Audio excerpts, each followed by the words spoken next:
Шоқан Уәлиханов атындағы номер 26 орта мектебінің ағылшын тілі пәнінің мұғалімі Төлебаев Фатима. Welcome to my class. Good day, dear students. Қайырлы күн, құрметті оқушылар, менің сабағыма қош келіпсіздер.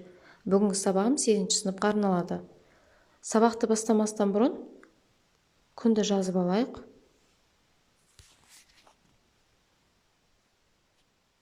Today is the 1st of April. Our theme today, first conditional. First conditional. Conditional sentences. And open your book, page number 95. 95-ші бетте кітапты ашып қойыңыздар. Датаны жазып алдыңыздар ма?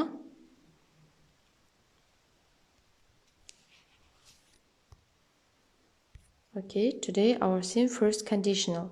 In English have 4 types conditional sentences. Ағылшын тілде 4 типі бар. We study today first conditional. Бүгін бірінші шартты сөйлемді үйренеміз. Бірінші типтегі шартты сөйлем. Немесе oral conditional.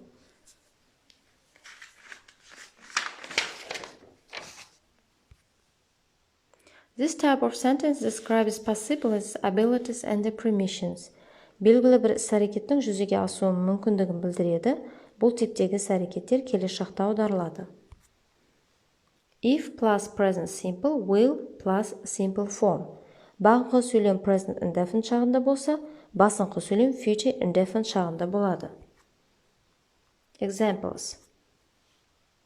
If I have no homework, I will go to play football. Егер менде үй тапсырмасы болмаса, мен футбол ойнаймын. I will buy you a new computer. Мен саған жаңа компьютер сатып алып беремін. If I have much money. Егер менде ақша көп болса. If I have an opportunity, I will travel all around the world.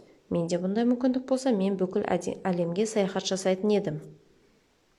If you tell me the number, I will write it down. Егер телефон номеріңізді айтып тұрсаңыз, мен сізге қоңырау шаламын. Sorry. If you tell me the number, I will write it down. Егер телефон номеріңізді айтып тұрсаңыз, мен жазып алатын едім. If the telephone rings, I will answer it. Телефон шырылдаса, мен жауап беремін. Exercises, жаттығулар. Complete the sentence with the conditional sentence. Сөйлемді шартты сөйлеммен толықтырыңыз. Jane get fat if she eat a lot of chocolate. Бұл сөйлемнің жауабы былай болады. Jane will get fat if she eats a lot of chocolate.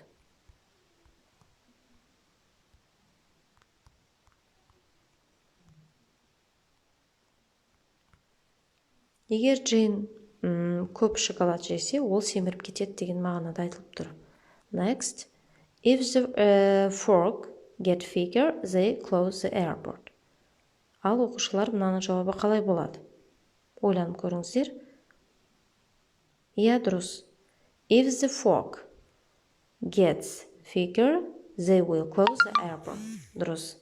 Бұның мағынасы, егер қалың тұман түссе, болса, аэропорт әуежайды жабады деген мағынада. Келесі тапсырманы қарап көріңіздер. We not go to the park if it rain. Сөйлем болымсыз түрде айтылып тұр. Иә, дұрыс жауабы. We will not. Немесе won't деп алуымызға да болады. Won't go to the park. To the park. If it rains.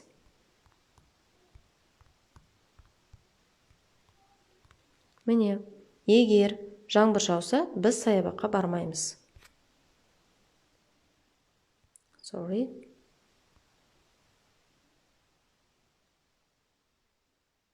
жазып алуларыңызға да болады. Next. We catch a cold if you play outside. Сыртта көп ойнасаң, сен ауырып қалуың мүмкін деген мағынада айтылып тұр. Ал толығырақ түсінікті болу үшін мен сіздерге видео ролик ұсынғым келіп тұр.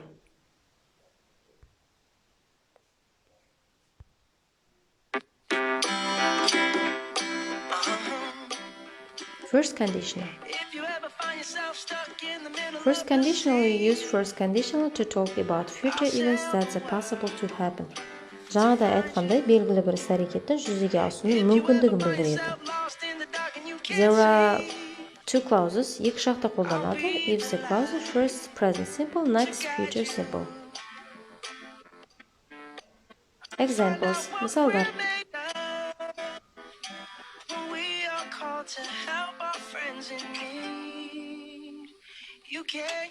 If I study very hard, I will pass my exam. Егер мен көп оқысам, мен емтиханнан өтемін. If I have a headache, I will take pills. Басым ауырса, мен дәрі ішемін.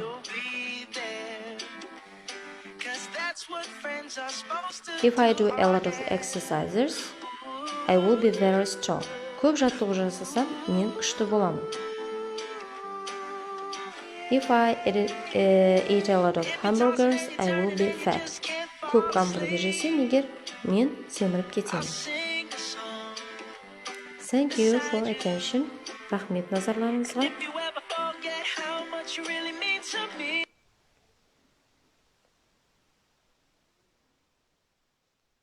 Ал енді 95-ші бетте біз тапсырма орындауымыз керек.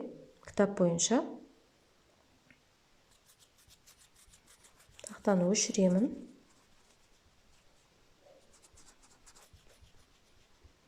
Сіздерге сұрақ қойып, сіздер жауап бересіздер. Ал сұрақ, ауызша сұрақ бізде беріліп тұр. What will you do if you stay in this evening? Ал мен сұрақты жазып көрейін, сіздерге түсінікті болу үшін. What will you do? Will you do if you stay in this evening? If you stay at home деп айтатын болсақ. Шамалы сөйлемді өзгертіп жіберейік, қысқартып. Сіз үйде қалсаңыз не істейтін едіңіз? Деген сұрақ қойылып тұр. Бұл жерде ал шартты сөйлем мына жерде басталып тұр. Егер деп шарт қойып тұр. Stay at home. Егер үйде қалсаңыз. Не істейтін едіңіз? Сөйлем қалай басталады? Ал дұрыс жауабын жазып жіберейік.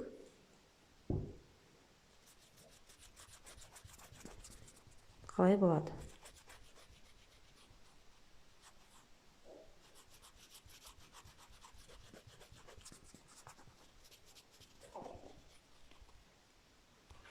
Дұрыс жауабы if-тен басталады.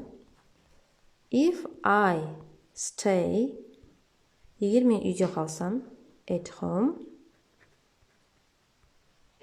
Қазірде барлығымыз үйдеміз, дұрыс. If I stay at home, I will read a lot of books. I will read books. Мен кітаптарды оқитын едім. Кітап оқитын едім деп жауап беруімізге болады. Міне, осындай сұрақтар қойылады.